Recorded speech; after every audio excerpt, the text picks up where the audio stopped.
여러분 반갑습니다. I'm Kwon So-hwa and this is K-Culture Dive. Join us in exploring everything in Korean culture from K-entertainment to AI news, K-culture and photos. And for our K-Correspondent segment today, we go over to Hungary to talk about K-beauty. And with that, let's dive in. Joining us this Wednesday on the show is Walter Lee. Happy Wednesday, Walter. Happy Wednesday, Soa, and hello to everyone joining us on K-Culture Dive today. I'm Walter Lee, here to co-host alongside Soa, and of course bring you the latest in K-entertainment stories. All right, first up, let's talk about a Korean drama that's creating a lot of buzz. I can't stop watching it. And it looks like I'm not the only one because Teach You a Lesson, or 참교육 in Korean, has succeeded in capturing the attention of audiences worldwide, I heard. Indeed, so yes, according to Netflix's global top 10 rankings, K-drama Teach You a Lesson has ranked #1, recording 6.4 million views since its debut on Monday in 10 countries. Those include here in South Korea, the Philippines, and Thailand, as well as entering the top 10 in a total of 48 countries and regions, including Japan, Argentina, and also Mexico. Now, the drama series follows school supervisors who go to notorious schools and discipline troubled students.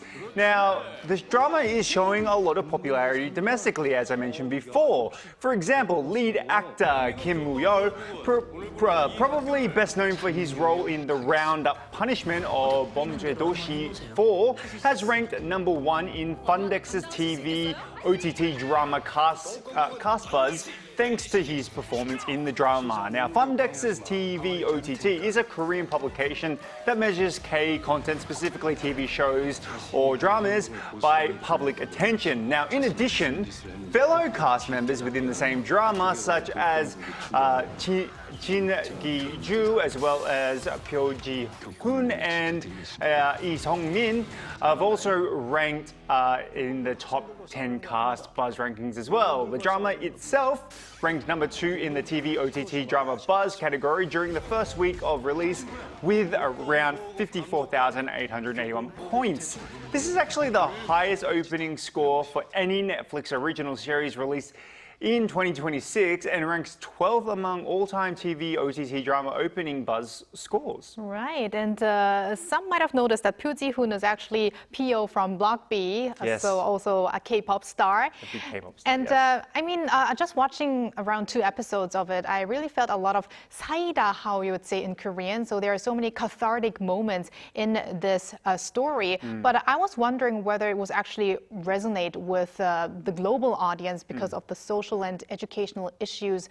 But it looks like the figures tell us that it does resonate. Indeed, it does. And now, Walter, let's move into K-pop, the K-pop scene with the return of a girl group. Yes, thank you, So girl group ISNA have made a strong return to the global music market. According to the agency Wake One on Tuesday, ISNA's third album, Set the Tempo, released on Monday, debuted at #10 on the worldwide iTunes album chart. Now, the album entered the top 10 albums chart in 5 regions around the world. These include places like Japan, Indonesia, and Portugal, as well as securing spots in the top 20 like Taiwan, Australia, and also France. Now, Set the Tempo has also seen a positive response here in Korea. The main track, Metronome, entered the real-time charts on major domestic music platforms such as Melon, Bugs, and Genie. Now, on Melon, all tracks from the new release charted on the platform's Hot 100 chart. The group is actually set to kick off their return promotions this Saturday with a performance on Mnet's music show, M Countdown. All right, let's finish off with a boy group that's grabbing attention not just at home, not just next door, but around the world. Indeed. So Boy Next Door's first full-length album, Home, has been dominating major charts at home and abroad immediately upon its release. Now, the main track, Viral, climbed to #5 on Melon's Top 100 chart at midnight on Tuesday. Amazingly, every track on the album ranked high on the chart, including songs like Adios, Knock Knock Knock, and Upside Down. Now, according to Hanto Chart, on Tuesday, the new album sold 591,900 copies on its first day of release alone, immediately claiming that #1 spot on the daily album. With this achievement, the group has now topped Hunter's daily album chart on the day of its release with 6 consecutive albums, from its first mini album, Why, to the recently released Home. Now, globally, the album reached #1 on the iTunes top albums chart for 4 countries and regions, including Taiwan, Thailand, and Indonesia, while also charting in 16 regions worldwide, including the US and the UK. Now, Boy Next Door will begin full-scale promotions with performances also on the M Countdown show, so that will be on Saturday. All right, thank you very much for those updates, Walter, and stick around. Will do. And now we turn to our AI anchor Arang for more on the culture front. Arang. Thanks, Swa. Here's your AI guide to the latest cultural headlines from Korea. Let's begin with our top story. The Culture Ministry is stepping up international cooperation to protect K-content copyrights. The ministry held a multilateral meeting in Seoul on Tuesday to discuss joint operations targeting copyright infringement and online piracy. Participants included representatives from Interpol, investigative authorities from Thailand, Indonesia, Vietnam, the Philippines, and the Netherlands, as well as officials from the Korea branch of U.S. Homeland Security Investigations and the Korean National Police Agency. The ministry vowed to deepen cooperation with participating agencies and strengthen the international enforcement network to combat K-content piracy and copyright violations. Korea's biggest fall art fairs, Free Seoul and Key of Seoul, will once again be held jointly at COEX this September. Free Seoul will run from September 2nd to 5th, bringing together more than 125 galleries from 30 countries. Key of Seoul, celebrating its 25th anniversary, will feature 175 galleries from 18 countries and run from September 2nd to 6th. This year, designer Jung Koo-ho will serve as creative director, overseeing exhibition design, branding, and special exhibitions. Widely regarded as one of the world's leading art fairs alongside Art Basel, Free Seoul has been co-hosted with Key of Seoul since 2022. Key of Seoul is organized by the Galleries Association of Korea. Netflix's hit animated film K-pop Demon Hunters, which sparked a global phenomenon last year, will return to theaters this month. CGV will exclusively screen the film from this Friday through Sunday at 30 theaters nationwide to mark the first anniversary of the film's release. Both dubbed and subtitled versions will be available, while select locations, including the Yongsanai Park Mall branch, will host sing-along screenings, allowing audiences to join in with the film songs. CGV will also offer commemorative goods to moviegoers on a first-come, first-served basis. That's all from me. Turning now to a quick look at more K-culture stories making headlines today.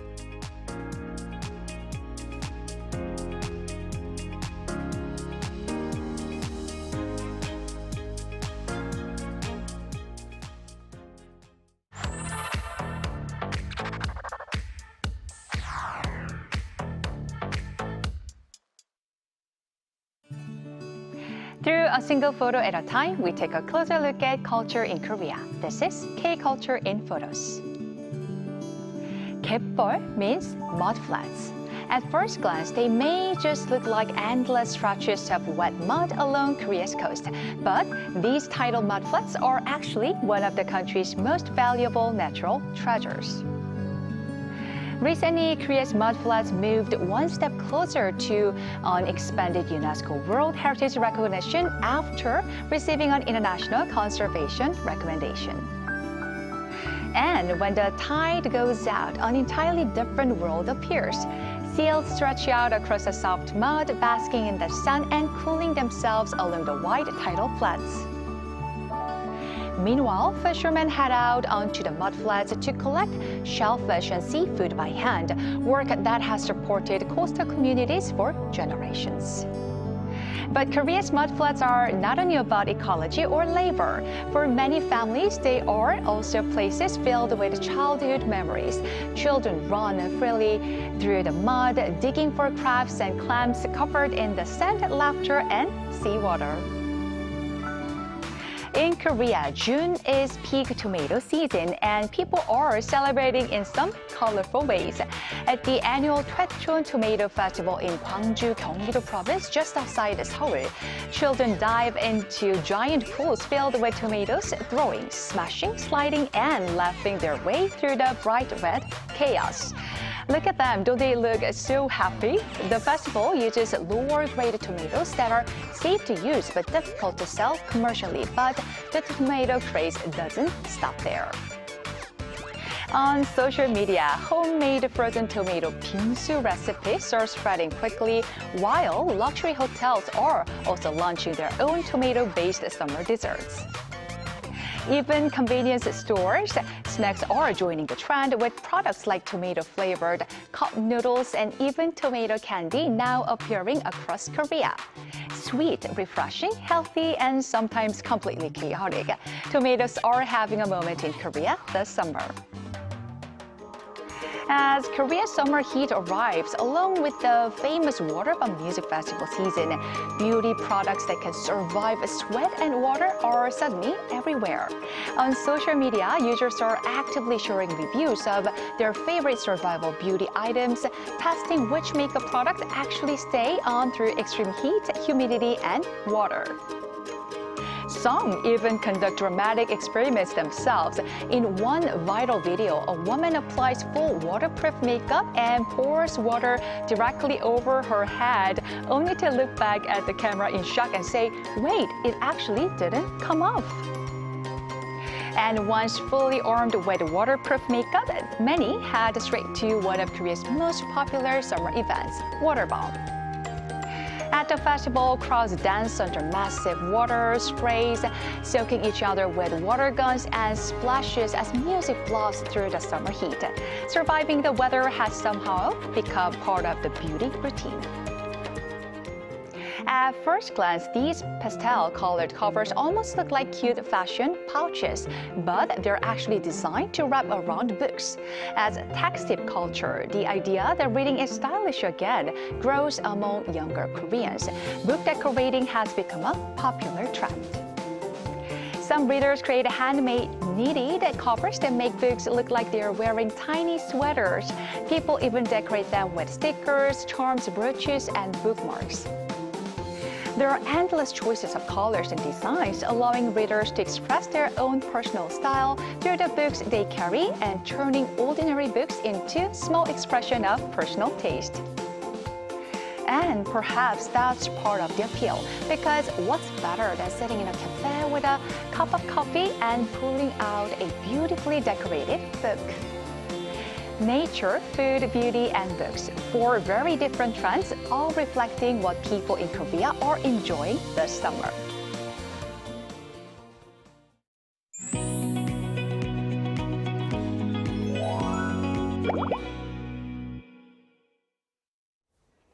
And back to beauty. K-beauty continues to gain global attention, expanding beyond skincare and cosmetics into a broader lifestyle trend.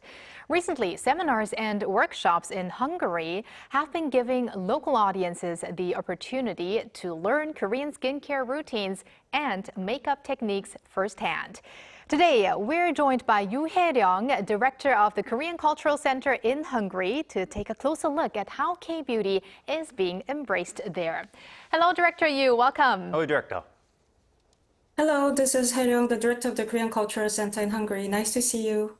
Nice to see you, Hae-ryung. And let's start with the program that's being held at the Korean Cultural Center in Hungary. I heard you recently held a seminar on K-beauty there, so please introduce us to this event.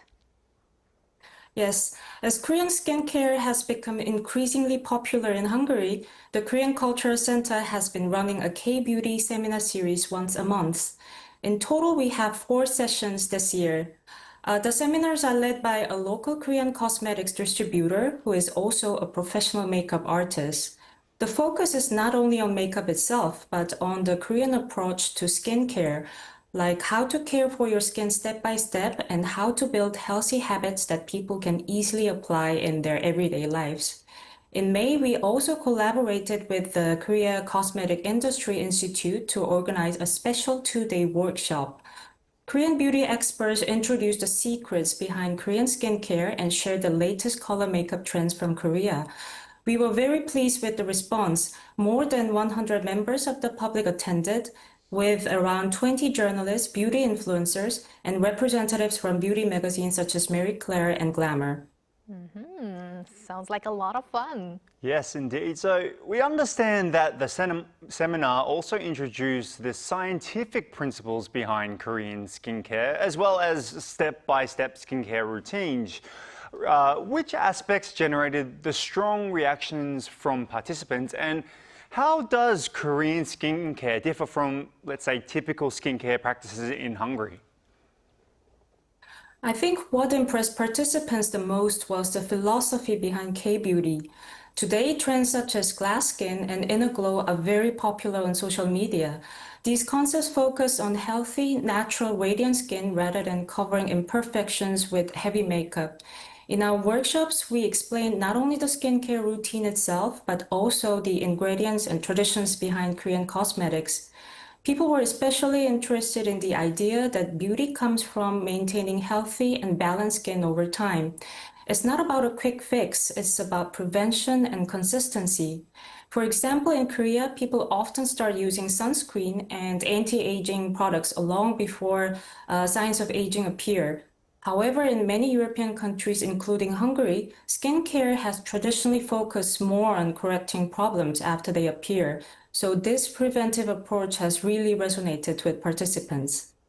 Oh, that's very interesting because I mean, I was born and raised in a European country in Germany, but my mom always told me that I should use eye cream from a young age. So I guess the prevention thing is something very Korean.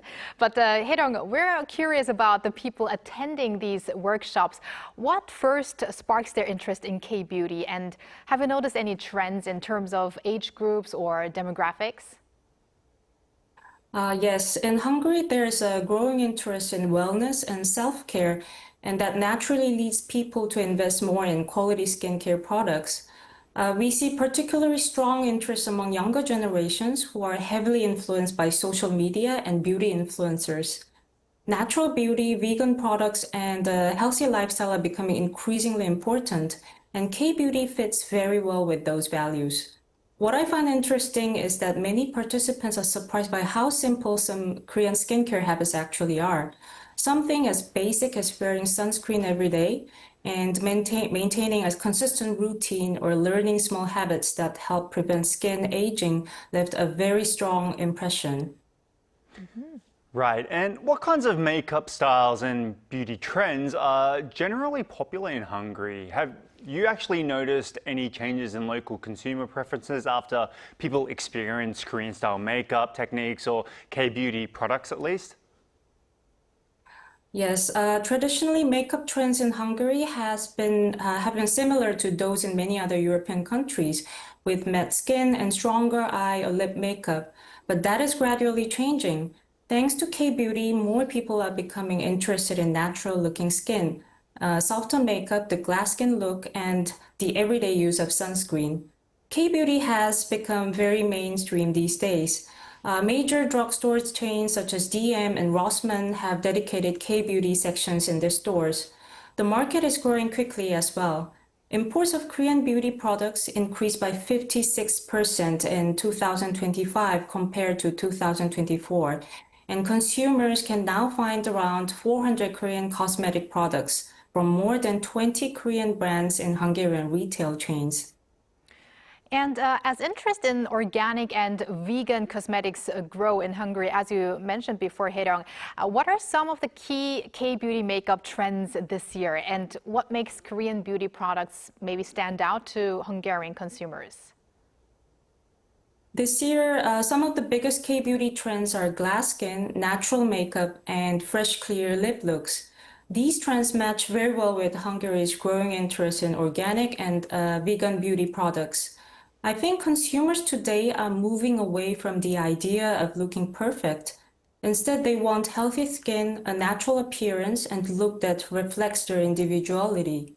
Korean products are very attractive because they combine natural ingredients and with advanced skincare technology. They are also relatively affordable compared to many premium European vegan brands. Another advantage is that many Korean makeup products include skincare benefits such as hydration and sun protection. So consumers feel they are getting multiple benefits from one product. Right, and the makeup styles and flawless skin often seen on Korean celebrities in K-dramas, K-pop, any K-content also seem to be to influence the popularity of K-beauty. How strongly do you think Hallyu content is shaping local perceptions of beauty in Hungary? In the past, tan skin and more dramatic makeup styles were often considered fashionable in Hungary. Today, many people admire the clear, bright skin they see in Korean dramas, and that has become a new beauty ideal for some consumers. At the same time, TikTok and Instagram are full of tutorials inspired by K-drama actresses and K-pop idols. Young people, especially teenagers and people in the 20s, are actively trying these styles themselves. Because Korean celebrities are often seen as representing the latest beauty trends, they have a significant impact on how people perceive beauty and skincare. And that cultural influence is increasingly translating into demand for Korean cosmetics as well. Now, Walter, quick question here. Do you follow any K-beauty tips? I didn't used to, but then after I started getting older, I did start applying, as Hae-dong mentioned, like sunscreen every day and also using certain products. I was always skeptical, but yes, as a male, I never used to do it. How about, obviously you do, Soa. Well, not obviously. I don't really follow that many, you know. You have great skin though. Oh, thank you, but I don't have that many steps that I follow. Oh, okay. But one thing that I mentioned is eye cream. I try yes. to use eye cream on a daily basis. And what's really important for people like us on TV is that we remove our makeup thoroughly. So Yes. that's also a very important thing. Yeah. And now, Hae-dong, back to you. Looking ahead, are there any Korean cultural programs or K-beauty related initiatives that you would really like to introduce in Hungary in the future? Actually, K-beauty is also an important part of the 7th Korea On Festival, which will take place on June 13 and 14. We had a beauty section last year, but this year, even more local distributors will participate and introduce a wider range of Korean products. We are also very happy to welcome hairstylists from Juno Hair in Korea, who will demonstrate advanced Korean hair and beauty techniques for the festival visitors. Looking ahead, I think it's important to emphasize that K-beauty is not simply about looking like your favorite idol or actors. At its core, K-beauty is about the idea that beauty and health go together. That message resonates strongly with younger generations today. Just as K-food has become known not only for its taste, but also for its health benefits. So I hope K-beauty will increasingly be recognized as a healthy lifestyle and a set of positive daily habits. And that is exactly the kind of message we would like to continue sharing through future workshops and cultural programs. Beauty and health go together. I like that part especially. Thank you very much, Hae-dong, for connecting with us today, and keep in touch. Thanks. Thank you. Thank you. And thank you, Walter, as always. Don't forget to put your sunscreen on a daily basis. Yes, I will. And I hope to see beautiful Walter again later this week. You will do. Thank you. And thanks for watching and your interest in everything K-culture. Please tune in again tomorrow, 2 p.m. Korea time. Keep diving.